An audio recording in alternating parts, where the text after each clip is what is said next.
నమస్కారం. నేను రమారావి. జూలై మాసంలో చాలా ప్రత్యేకమైన రోజులు ఉన్నాయండి. జూలై క్యాలెండర్ ఒకసారి చూస్తే మనం ఏ ఏ రోజులు ఉపవాసం చేయాలో, పూజ చేసుకోవాలో నోట్ చేసి కనుక పెట్టుకుంటే కంఫర్టబుల్గా ఉంటుందని జూలై క్యాలెండర్ చూపించబోతున్నాను. జూలై 1వ తారీఖు హడావిడేం లేదండి.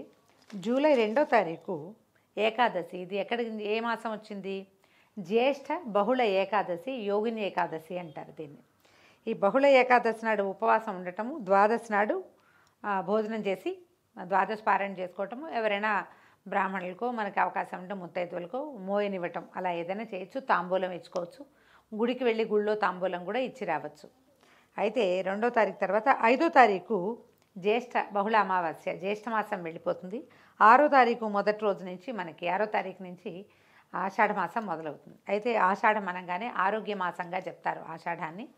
ఈ ఆషాఢ మాసంలో ప్రత్యేకంగా తప్పకుండా 4 ఆదివారాలు మునగాకు తినటం, 2 సార్లు 3 సార్లు గోరింటాకు స్త్రీలు చేతికి ధరించడము మంచిది, ఆరోగ్యదాయకంగా చెప్తారు. చేతులకే కాదండి, కాళ్ళకి కూడా పెట్టుకుంటే మంచిది, ఒంట్లో వేడి తగ్గుతుంది అంటారు.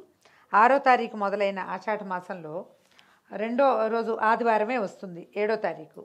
ఇక్కడ ఏంటంటే మనకి తెలంగాణ ప్రాంతంలో బోనాలు ప్రారంభమవుతాయి. మొదటి రోజున లష్కర్ బోనాలు అని చెప్తారు, లష్కర్ బోనాలు అంటారు. ఇక్కడ పద్ధతి ప్రకారం చేసుకుంటామన్నమాట. తర్వాత 8, 9, 10, 11 వరుసగా ఈ రోజులన్నిట్లలో కూడా మనకి ఆషాఢ అంతాలకు మొదటి రోజు నుంచి వారాహి నవరాత్రులు ప్రారంభమవుతాయి.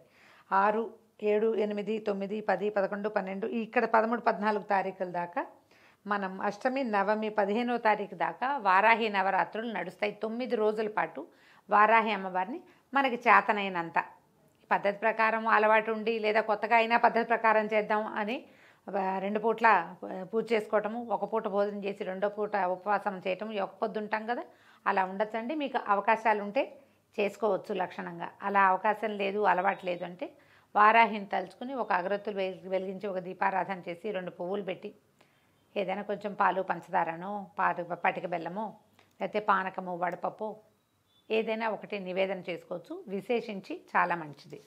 అక్కడి నుంచి 13, 14 లేదు, 17వ తారీఖు మళ్ళీ ఏకాదశి వస్తుందండి. ఈ ఏకాదశిని మనం తొలి ఏకాదశి అంటాం. ఆషాఢంలో వచ్చేటువంటి శుద్ధ ఏకాదశి నాడు ఇక్కడే ఈ రోజు నుంచి మనకేంటంటే భగవంతుడు పడుకుంటాడని చెప్తాం. తొలి ఏకాదశిని శయనేకాదశి అంటారు. ఈ రోజున విష్ణుమూర్తి నిద్రకు ఉరుగుతాడట. దీంతో చాతుర్మాస్య దీక్షలు కూడా ప్రారంభమవుతాయి. చాతుర్మాస్య దీక్ష అవలంబించదలుచుకున్న వాళ్ళు మొదటి మాసంలో కూరలు మానేయాలి, తినకూడదు. అవి ఒక పొద్దే భోజనం చేస్తారు, 2వ పూట భోజనం చేయకూడదు. ఆ దాంట్లో కూడా కూరలు తినకుండా ఉండాలన్నమాట. తర్వాత 18వ రోజున శయన ఏకాదశి మర్నాడు ద్వాదశి నాడు ద్వాదశి పారణ చేసుకోవటము, విశేషించి ఎవరికైనా మోయనివ్వటమో లేకపోతే పొత్తర్లు ఇవ్వటమో అట్లా పద్ధతి ప్రకారం చేసుకోవచ్చు.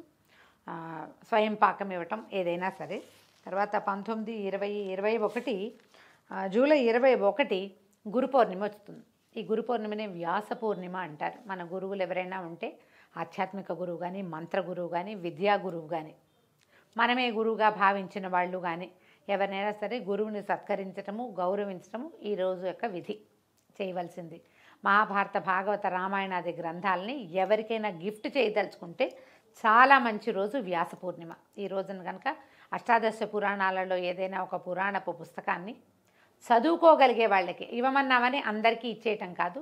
ఎవరైతే వాటి పట్ల ఆసక్తిగా ఉంటారో వారు చదవటానికి దోహద క్రియ గనక మనం చేస్తే అది విశేషించి వచ్చే జన్మలో మంచి జ్ఞానవంతులైన సంతానం కలుగుతారని, మనకు కూడా ఆత్మజ్ఞానం లభిస్తుందని చెప్తారు. అవకాశం ఉంటే చేసుకోవచ్చు.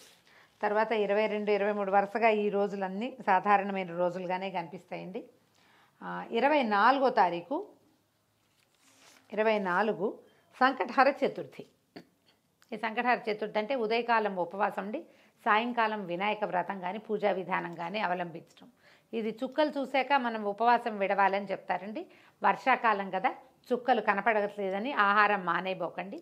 చీకటి పడితే చాలు, సూర్యాస్తమయం అయిన తర్వాత దీపం పెట్టుకుని, అవకాశం ఉండి మేఘావృతం కాలేదు ఆకాశం అంటే చుక్కలు కనపడతాయి, లేదా కనిపించవు, ఏం పర్వాలేదండి, భోజనం చేయొచ్చు. వినాయకుడిని పూజించుకోవడానికి ఇది ఒక ప్రత్యేకమైన రోజుగా భావించి ప్రతి సంవత్సరం అంతా కూడా ఉండొచ్చండి. మనం వినాయకుడు కొంచెం ఉండ్రాళ్ళు కానీ కుడుములు కానీ నివేదన చేస్తే పిల్లలు విద్యాభ్యాసంలో కానీ మనకే ఏదైనా దుష్కరమైన సమస్యలు ఇబ్బందులు ఉన్నప్పుడు సంకటహార చతుర్థి చేసుకోవచ్చు. ఇక్కడ మళ్ళీ 28వ తారీఖు ఆదివారం మహంకాళి జాతరగా చెప్తారు. హైదరాబాద్లో విశేషంగా చేస్తారండి.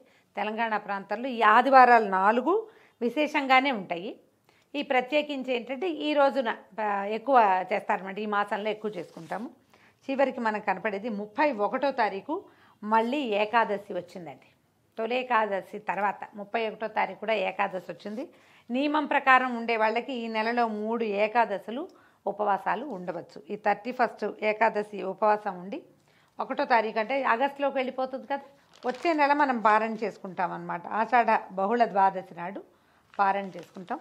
దీంతో ఈ జూలై క్యాలెండర్ పూర్తయిందండి.